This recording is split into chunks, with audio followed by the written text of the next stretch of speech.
So thanks for coming, everyone. I'm delighted that you're here today on this warm day that you've decided to come inside for this great event. So we're delighted to share with you today a history of 4-H clothing clubs in New York State, a preamble to sustainable fashion education. I tried to get the intonation there. I'm Nancy Wells. I'm the Senior Associate Dean for Research and Graduate Education in the College of Human Ecology. And sustainability has been really a key focus area in the college throughout our decades, from the beginning of our founding in 1925. In our early days, we had various educational programs teaching women how to mend clothing, how to make clothing out of resources they might find around their house, not to be wasteful in their designs and their sewing of garments. And I'm personally really excited about this topic because I think that sustainability in fashion is really a topic of urgent need as we see so many environmental impacts, particularly of fast fashion. And it's also an opportunity to be creative about how we upcycle and reuse things and use our resources more thoughtfully. And I've been known to make an occasional bag out of leftover upholstery fabric, so I have a little personal connection as well. Today, our students are coming up with novel ways to design clothing with less material, while also ensuring that they have long lives. And you'll see if you attend our the Cornell Fashion Collective runway show this weekend, you'll see some examples of those kinds of innovations. Our college archives are full of stories that illustrate our commitment to sustainability through all these years. And Samantha Alberts has done the important work of delving into those archives, gathering those stories so she can share them with all of us today. Samantha received the 2024 College of Human Ecology Graduate Archival Research Fellowship, and she spent last summer exploring the archives, analyzing materials from the Rare and Manuscripts collection, and also interviewing 22 previous clothing club participants and leaders. She explored how historical education approaches might inform contemporary sustainable fashion practices and what we might learn from the past to inform a more sustainable future.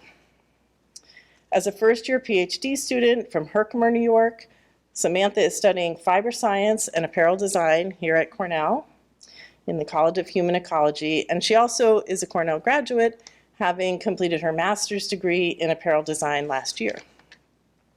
Her research explores integrating archival and oral histories into the realm of sustainable fashion. Her work emphasizes several of our sort of favorite topics in human ecology: community outreach, youth development, and exploring how history can enhance our modern day sustainable fashion practices. During Samantha's PhD studies, she aims to foster a deeper understanding of fashion narratives by promoting both responsible design and consumption practices with the help of youth development programs. I'm delighted that Samantha is sharing her work with us today and that she's doing so in our centennial year as we celebrate our 100th. So now I'll turn it over to Samantha. Thank you. Thank you so much.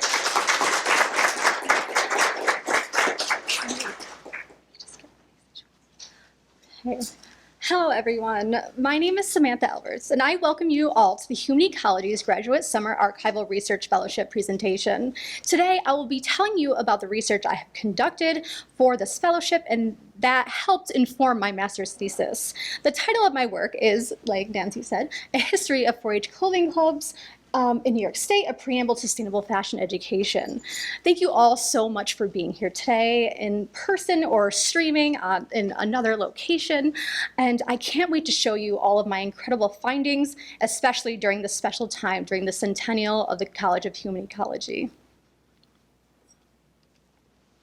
So, for more than a century, 4-H clubs have contributed to the youth empowerment through agriculture and home economics, the latter of which includes nutrition, family studies, and creative arts and design. With growing impacts of climate change and interest in more ecologically minded approaches to fashion design, how might we look to past pedagogical approaches to inform future solutions? This research, oh my goodness, hold on, sorry. This research, with growing impacts of climate change and interest in more ecologically minded approaches to fashion design, how might we look to past ecological approaches to inform future solutions? The research sought to investigate the links between past and present, aiming to better understand 4-H and cooperative extension's programming choices before the mid-20th century. My methods for this research included a collection of 36 boxes from the Rare and Manuscript collection in Mann Library, featuring the boxes listed here. And the archival materials I found were in multiple mediums, including correspondence, meeting minutes, photographs, pamphlets, curriculum booklets, scrapbooks, and other ephemera of historical events or lived experiences, resulting in telling a story about individuals' lives. Archival research was well suited to this project, primarily because primary source material related to New York State, 4-H and cooperative extension, are available at Cornell University due to their affiliation with the organization. I also conducted oral histories with previous 4-H clothing club members and educators who were involved in the mid to late 20th century. Interviews were conducted over Zoom, audio, and transcriptions will be archived into the Rare and Manuscript collection right here at Cornell. Individuals who have been involved with 4-H reflected on their experiences with the organization, which allowed for personal information, details, and recollections that could be absent in archival records and not existent online. So this slideshow here shows my incredible journey and adventures through the archives and a glimpse of what my experience was like. From looking through 36 boxes, carefully going through folders and old photographs, to documenting and photographing hundreds of pictures in order to tell the story of 4-H and extensive members, leaders, and educators across New York State. These scrapbooks here belong to Margaret Bailey Redmond, who was a 4-H member beginning in 1943 in Chenango County, New York. Scrapbooks have been a pivotal part of 4-H clubs to showcase ribbons, newspaper clippings, badges, pictures, and to document their projects. Margaret was gracious to donate these beautiful scrapbooks to the Rare Manuscript collection here at Cornell.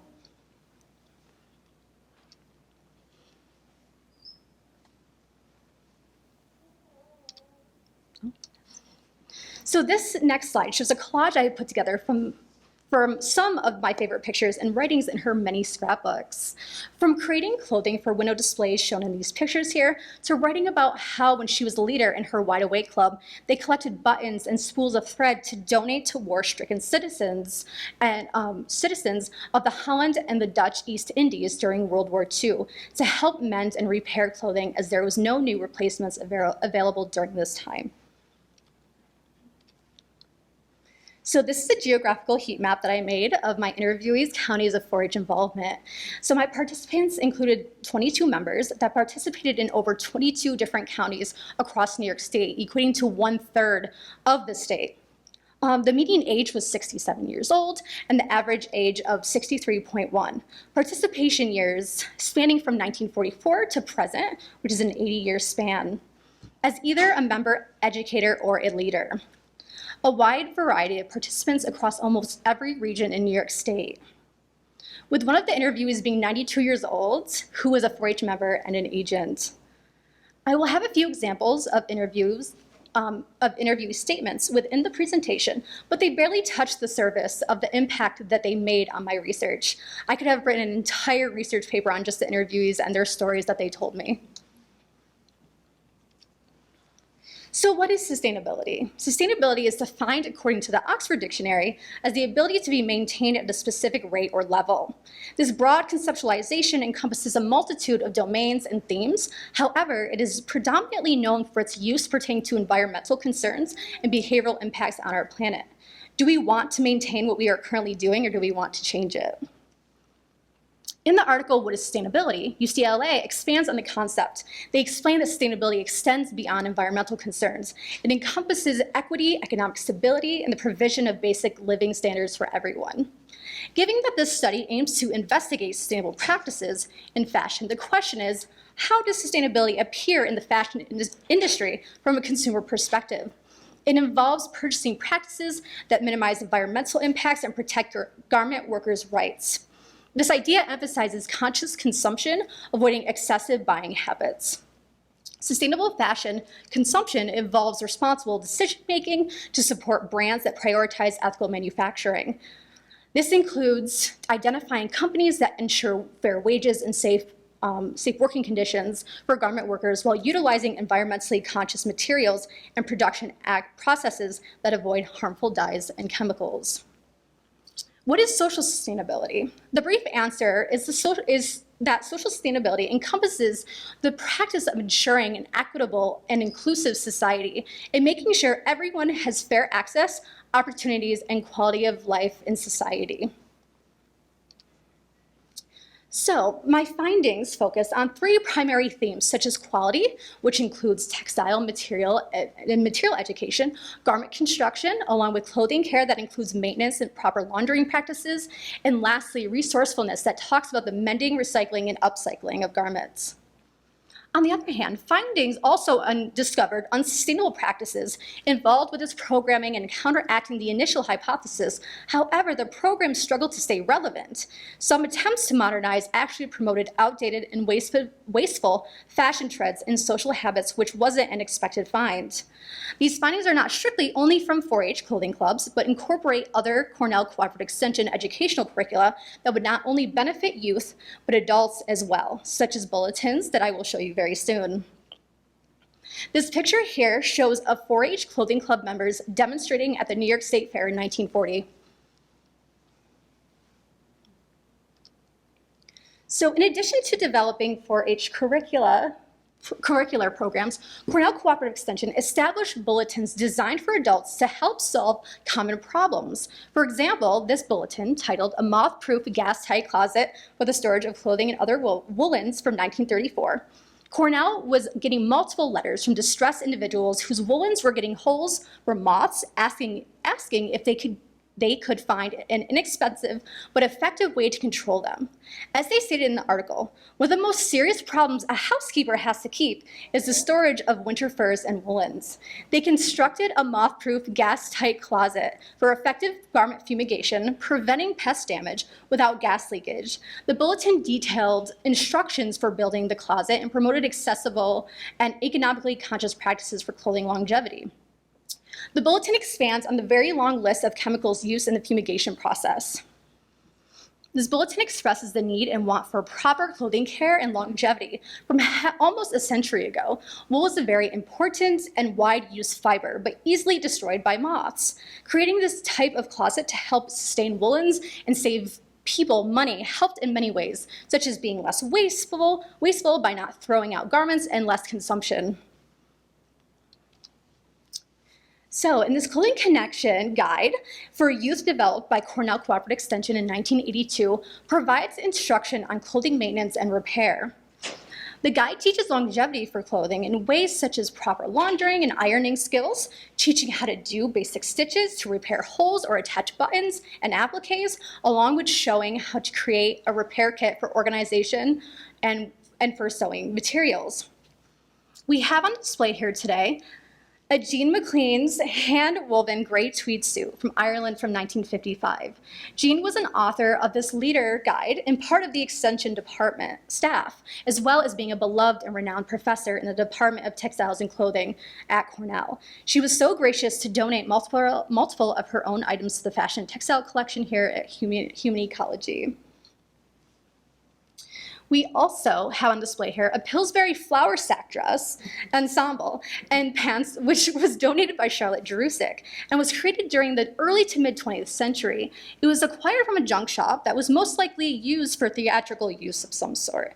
The practice of making garments out of flour or potato sacks became common during the Great Depression era and continued into World War II. 4-H taught how to utilize these materials to make clothing and other necessities during a time of uncertainty. A leader's guide created by the College of Home Economics at Cornell in 1966 entitled Care of Today's Fabrics gave guidelines to instruct 4-H leaders on fostering proper clothing care mindsets within their clubs. As you can see here with a highlighted quote, lately detergent manufacturers have recognized that women want white and bright washes. They gave suggestions on how to brighten clothing. However, along with the blatant gender biases, some of these suggestions negatively impacted the environment by instructing the use of detergents that add a fluorescent dye to the wash. It did recommend precise measurement of detergent instead of dumping to guarantee clean clothing and prevent waste, which is good, very good thing. But at the time, these practices were considered new and innovative. So, leading to more innovative, as innovative fabrics like ultrasuede emerged in the 1970s, traditional home laundering methods potentially damaged certain textiles. In an effort to remain relevant, 4-H started promoting dry cleaning services in the late 1960s. The publication suggested that investing in these services will greatly convenience daily life during a time of abundance. But the article, The History of Dry Cleaning Solvents and the Evolution of Dry Cleaning Machine from 1969, dry cleaning historically used hazardous and possibly carcinogenic chemicals, such as perchloroethylene, also known as perc. And perc does not naturally degrade over time, and without treatment, perc will sink deeper and spread out farther, creating a large plume of perc contamination. Your dry cleaning dollar suggests that these services will greatly convenience your life, especially in an expansion of people in the workforce. Cornell Extension and 4-H clothing clubs have had long taught proper laundering techniques, and they adapted their curriculum to address these new challenges. While this may be convenient, dry cleaning historically has used hazardous chemicals. So, this is a 1970s 4-H pamphlet found in the archives entitled Makeover Magic. It discusses the opportunity to spruce up damaged clothing, such as those with tears or stains, using decorative additions such as embroidery, appliques, crochet, doilies, trims of embroidered flowers, and collar or cuffs of faux fur. The foundation of the 4-H Clothing Club curriculum centered around sewing and design, with the idea being to eventually make and mend clothing for oneself and family. The fashion movement of eco-conscious consumption and resourcefulness continued to be seen throughout the 4-H curriculum, and beyond mending and refashioning, the trend of thrifting and the use of hand-me-downs were embraced by youth. I would like to point out how culturally relevant this pamphlet from the 1970s is. The idea of recycling and upcycling was a major theme of the 70s, and the pamphlet's ideas and teachings aligned with the fashion of the time, making for exciting and relevant education for youth. This was written by an educator who knew and understood what young people wanted to learn.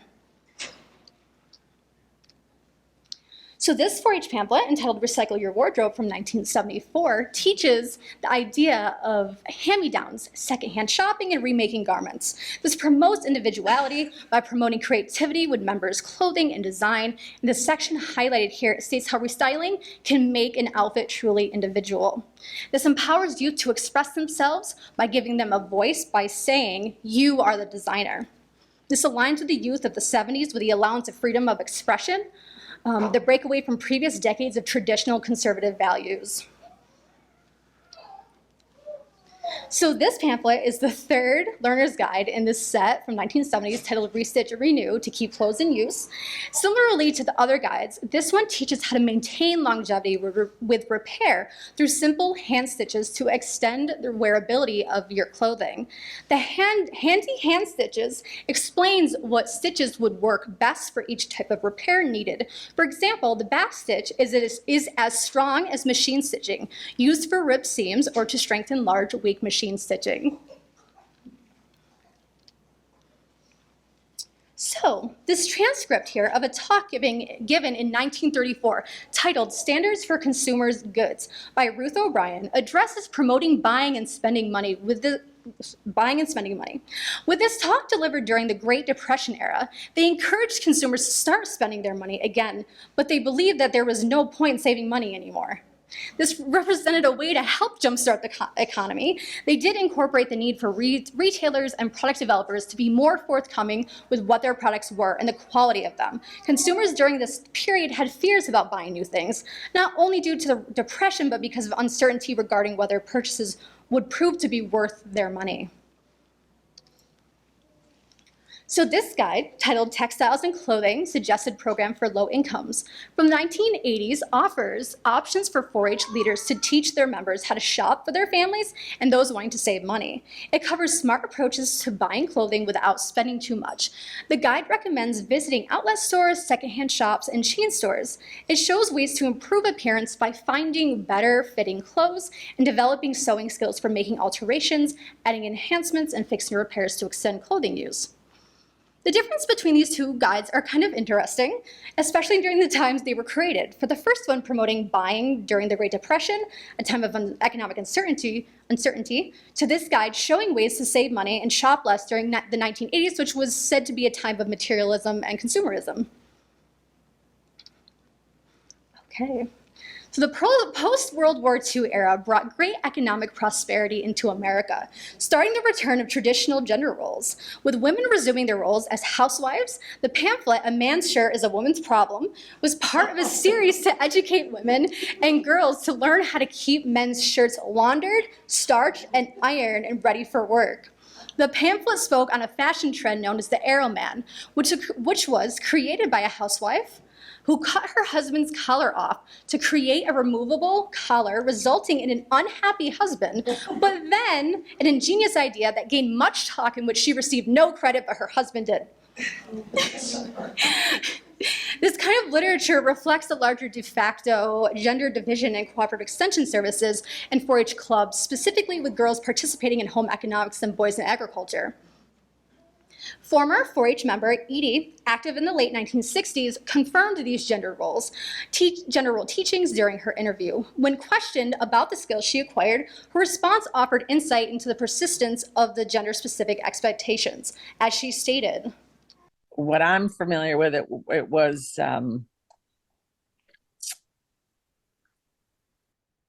it really was sort of preparing you to be a homemaker. yeah. Mm-hmm. Yeah.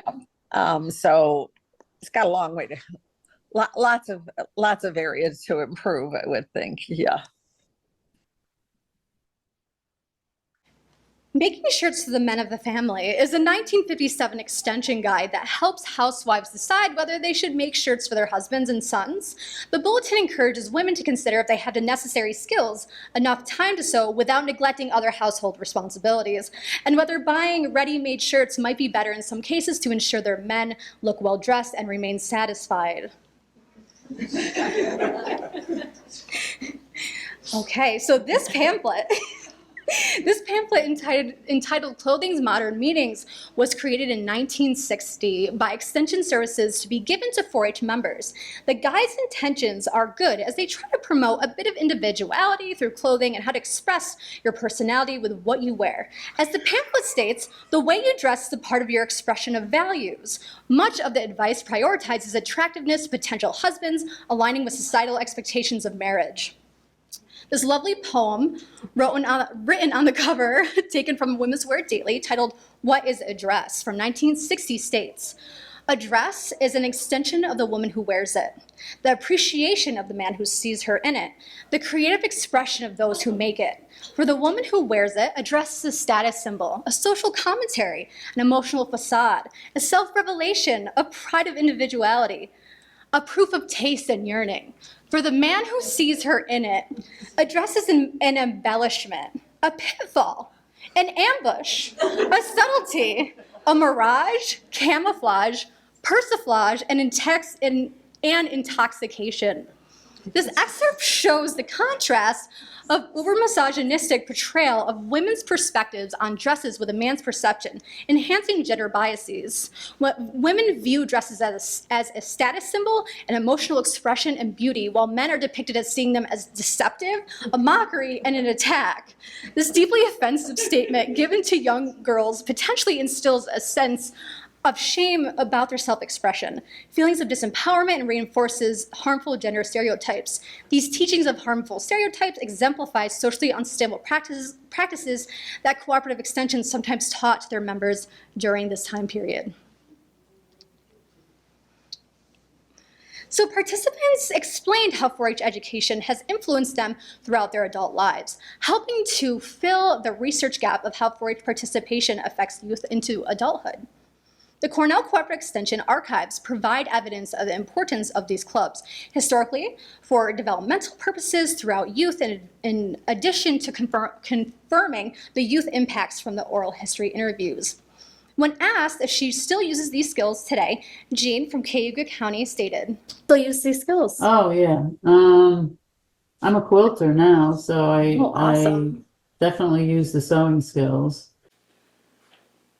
Jean is one of 17 of the 22 interviewees that mentioned that they quilt and or make craft sewing projects.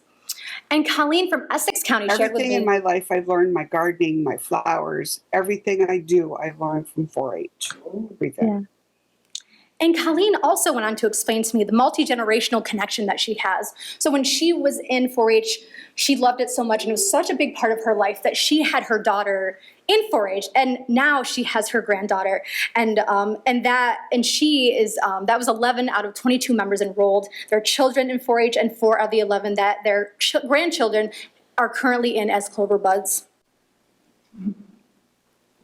Sarah from Orleans County mentioned. And the analytical skill, you know, when you're making a project, or you're not going by a pattern and trying to picture putting together something that's a little bit different off the pattern, you have to have really strong analytical skills. And so that's transposed into any career, really. But you know, definitely with the clothing, you know, that math and analytical skills is really, really helpful in my career now. So 68% of participants eventually having careers in 4-H and 86% working with youth.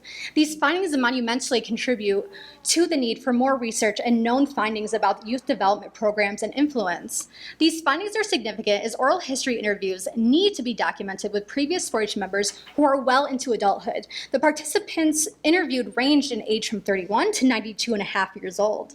The active club member participation year from 1944 to 2011 resulted in a 67-year span over the 20th and 21st centuries. These interviews have shown how 4-H participation has greatly shaped their career choices, relationships, hobbies, children, skills, and that they still use today. So Mary Ann was an active member from 1962 to 1972. Eventually became an educator in 4-H. She stated here that 4-H has helped me flourish in life.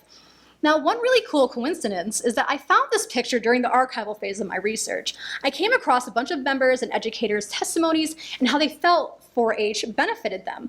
I took pictures of a bunch of these papers and then went on my way.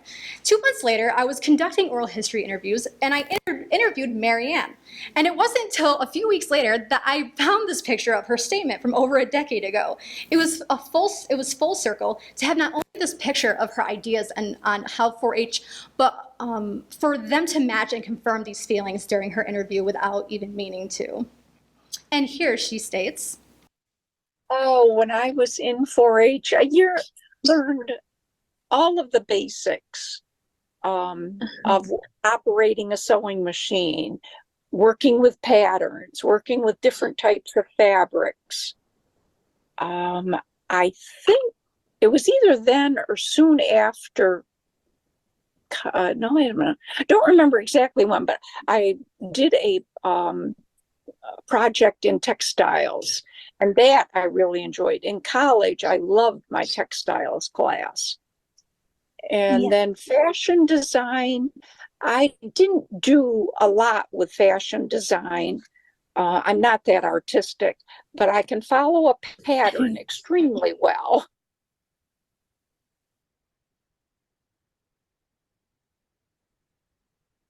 so do previous 4-H members feel that the organization taught sustainable fashion practices? Most members initially stated that 4-H did not typically teach sustainable or environmentally conscious practices. Talia, one of the youngest participants, responded to this question with, "Do you think the curriculum and projects in 4-H, when you were a member, addressed environmental issues, concerns in any way?" I would say not at all. I don't remember. Really? Yeah, I don't really remember like that being a conversation piece. I think it is so much more woven into like discussions that we have now, like thinking about fast fashion and the lack of being able to reuse things. And I think again, from my perspective, I think growing up with not a lot of money, it was being more resourceful. Or Megan, who was an active member in Dutchess County from the mid-1970s until the mid-1980s, shared. Like, our county always looked down on the recycled, reused garment, and I don't see why they should. I've been an advocate for, like, have them go thrift shopping and reuse something. And members active during the same decade often reported varied experiences, most likely influenced by factors such as club dynamics, family life, or other variables. As Sally stated here. I didn't see it in no. And that was like the 70s, and yeah, we didn't know. I don't think so at all. While Brenda's response to the same question was, I would say yes, considering the years that I was involved in the 70s. Mm-hmm. There was a big recession during that time. It was the Vietnam War ending. Like, women's rights were a big thing. So I feel like, yes, that was, saving money and recycling, and like, we always handed down our clothing to whoever else could use them. Mm-hmm. Like, I feel like that was always a part of my life. And by the end of the discussion, answers weren't as obvious, which led to deeper questioning on the topic, leaving them wondering if 4-H did indeed teach sustainable practices. This disconnect suggested that 4-H may not have environmentally framed its teachings, but instead based them on economically and longevity-focused views, unknowingly promoting sustainable practices through its curriculum. I have to point out this fantastic picture that depicts 4-H Clothing Club members showing their display entitled "It Pays to Be Thrifty" at the New York State Fair in 1940. It's pretty lovely. So, this study examined the history of a long-standing youth education program with a specific focus on fashion, 4-H, and how Clothing Club curriculum taught youth about clothing consumption, maintenance, and care paradigms, emphasizing longevity and resourcefulness. This retrospective analysis provides a backdrop to conceptualize and formulate future sustainably minded solutions that consumers and youth can integrate into their clothing behaviors. 4-H teaches independence by empowering youth through education, technical and leadership skill development, and creativity. By studying this history, we can find ideas for teaching sustainable clothing habits today. This project's significance lies in its depiction of how historical insights can inform current challenges, effectively bridging the gap between community engagement and potential activism, offering us an honorable opportunity to learn from them and ultimately enhance our society and quality of life. This amazing closing statement from one of my participants, Donna, I had to just share with you all today. Yes. And I don't think I would have recognized it except having this conversation with you. Because if you would have said, I don't know, was sustainability an issue back then? I think, no, nobody was using that word in the least. But it's like that way of thinking. I think it was maybe of more necessity back then. And now it's more in vogue. Seems like we have a lot of affluence that our reasons for wanting to be sustainable. There's sort of a different motive behind it, not necessarily economics, but not that that's a zero, but I think there's just much more interest in making the planet green and being a reasonable consumer. Yeah. And this picture here is of Eleanor Roosevelt in the 1940s presenting a 4-H participant with an award in National Club Conference in DC. I want to take this time to thank everyone who has played a part in helping me make this research such a success. I want to thank a few key individuals, the Archival Fellowship Committee. I can't thank you enough for giving me this incredible opportunity to do this research. I know that without this fellowship, this research would not have had this much success. To Eileen Keating for her help throughout my entire archival journey in making this experience so enjoyable.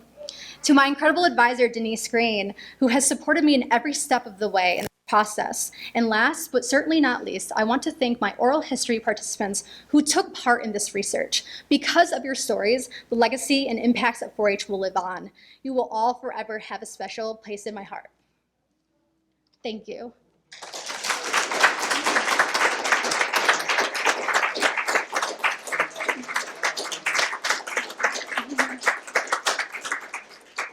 Great job, Samantha. So we have 15 minutes or so for some questions. And if you have a question, if you can let me know, I'll bring you the microphone, and then our audience that's joining virtually can also hear your question.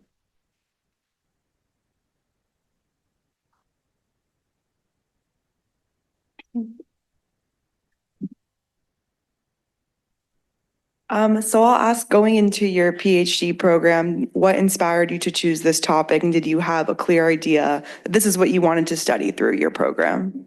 Well, this work was done for my master's thesis. And no, I had no idea that this was, I had no idea this was going to be my research. My research that I was planning on doing is actually what I'm now considering what I'm going to be doing for my dissertation work. But I came from a small town in upstate New York, and I knew about 4-H, but it was really farm focused, cows. And I'm like, I don't know about clothing. And then incredible Denise Green over here, she's like, hey, you should do this clothing club thing. Like, it's really big. And I'm like, really? And the more in depth I got, I'm like, oh my goodness, this was massive. It's just not as massive today. And so I actually fell in love with this even more, to the point where I'm like, I don't want to move on from this research. I need to continue on with this, doing more of this and incorporating it into my dissertation work now. Yes.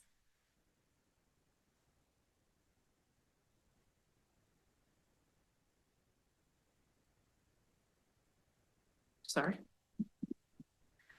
I'm really curious, through your research process while you were taking this on, did your focus of the project kind of shift and change over time, or did it kind of remain the same as you went through it? And then also, what was like the most surprising thing that you learned that you were just kind of like blown away by? Yes, so for your first question, it very much did change. So my original hypothesis was that 4-H taught sustainable practices, but it just wasn't termed that way. And I was like, yeah, this has had to happen. With everything I was finding, right? I'm like, this is what it is. And then the deeper I dug, and when I started talking to oral history members, I was starting to see this like gendered biases stuff kind of coming up. And I'm like, this is kind of problematic a little bit. And so then it wasn't until I had one interviewer, Edie, where she goes, they wanted me to be a homemaker, and I didn't want to do it. And she was the first person that I interviewed who didn't fully, she still learned so much and she still enjoyed her time, but she was the first one to not say how incredible it was. And I was so appreciative of that. So I'm like, oh my gosh, there's more to this than what I'm thinking it is, And so I was so happy about that. And yeah, and then for the thing that was the most surprising to me, I think for not having a huge idea of what 4-H was, I think the biggest thing was showing the longevity of what this program has done for each individual who took part in it, and how they still use these skills decades and decades and decades later. And even my oldest interviewee, Peggy, who to this day, when I interviewed her, had 4-H memorabilia all over her wall. And just behind her, when I was talking with her, and she was just, it was every ounce. She loved it so much. And that, I think, was the most shocking and heartwarming to me, I think. So there's an online question from the online audience. You have a couple of people online from Cornell Cooperative Extension, Tompkins County, from both the environment team as well as 4-H. We're considering reviving our program, Sewing, Fabrics, Sustainable Fashion, merging youth education and strategies for addressing climate change, environmental sustainability. I could see us utilizing and updating some of these existing materials that you found in the archives.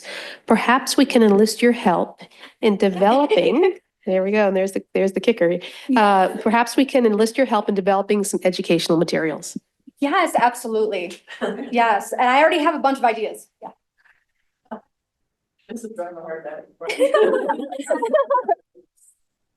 Kind of building off of that, thank you so much, Samantha. What a great presentation. I'm so excited to enroll Penelope in 4-H when she's old enough.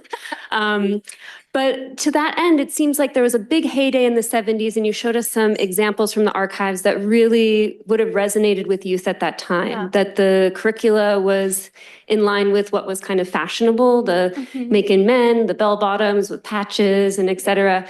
And so kind of building off this last question, how would you update the curricula today to resonate with youth and to inspire them to practice sustainability in fashion and also, you know, gain the empowerment that comes with making and designing and wearing your own clothes? Oh my God, this is, yeah, you have all day. I got you.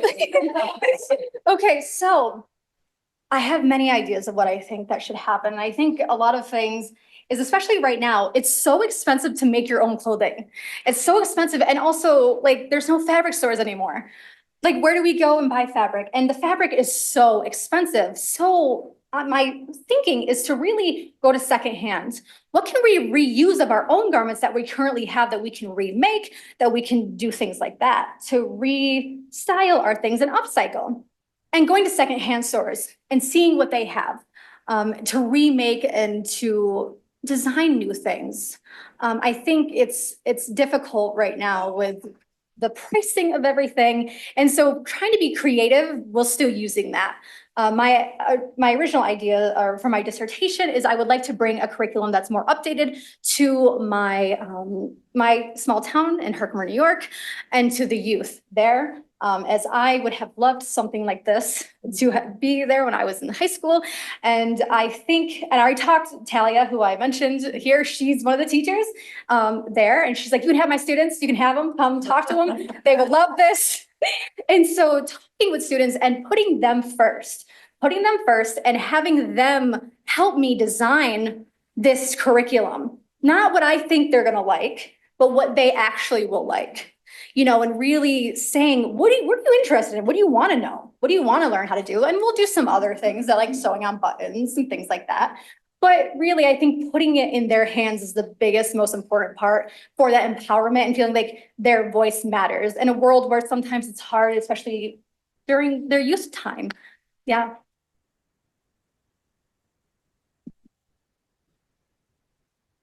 So Samantha, thank you. I want to second everything you just said, and we'll talk about funding and making that happen somehow. I can think of a grant maybe, Denise, that we can apply for. You started off the conversation reminding us that lessons from history inform our future. And so I wonder, what is a lesson or a question that you're bringing from your adventures in the archives and listening to the oral histories that we should think about in creating that curriculum and the new opportunities that we are creating together? Yes, I think the things that speak, well, that was actually a question. I did not have it up here, but it was in my thesis. What do you want? What do you feel should be into modern day curriculum? And when I asked my interviewees this, they said, how to sew on buttons, how to hem, how, you know, certain things that they're like, these are things I use today, even how to fix zippers. Like, you know, how many, I had one woman told me how she's the only one in her small town who knows how to fix these things. And so she is constantly, she already has a full-time job and she's still constantly fixing stuff for people. She has like all this, she's like, I'm backlogged, I'm fixing everyone's buttons. And she's trying to do it all. And so she's like, I feel like if kids or youth, if we have these skills come back, I think those are things just a button. She's like, it costs so much to go to a seamstress to get that on. And she goes, when it's not necessary. And so I think really looking at what they thought and those things, I don't know about aprons. I might stay away from it, you know, but again, the aprons are history in my eyes now for 4-H specifically. But yeah, no, I think definitely these little small kind of things that really make a difference in everyone's clothing. We'll just invite the boys too. Oh yeah, absolutely. Everyone. Yes, yes. That's not even a question.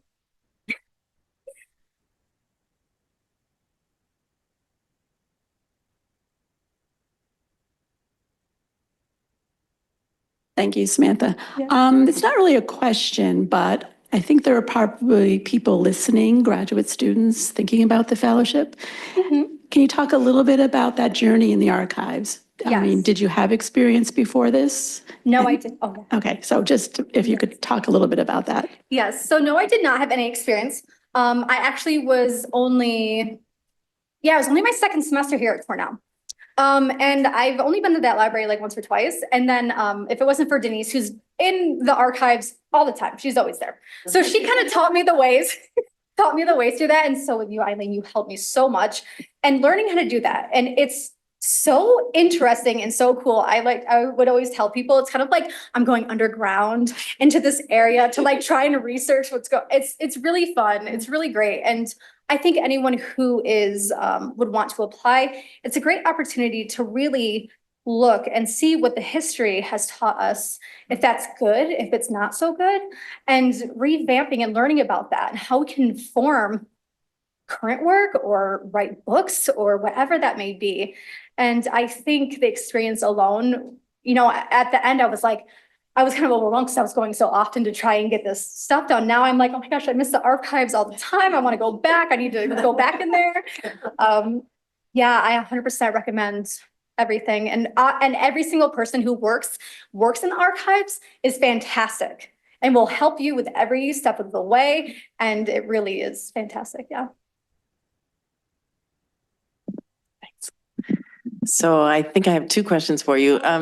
First, I'm curious if you saw sort of shifts through the time that you were studying the club. Were there shifts in terms of the focus, or can you say a little bit about that? Like through the arrows? Yeah. Yes, absolutely. Especially with some of those ones that I was showing with like the man sure is a woman's problem. That was from the 1960s. And then the one was from the 50s that making shirts for the men, whatever that one was.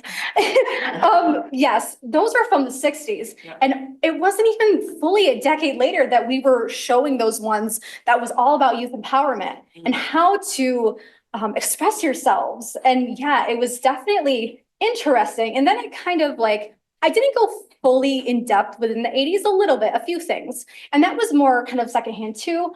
But I think my primary research was in the 50s, 60s, 70s, and there was a major change through that. And I think there still probably was too. Thanks. My second question, I'm curious if you have plans to publish your work. You thinking about a journal article? Or? Yes, I think that's my summer project. Yeah, that's what I'm going to be doing. I want to have this work out there, especially because it's my master's thesis. So I think this, that's my plan for this summer, is to get this into some kind of publication.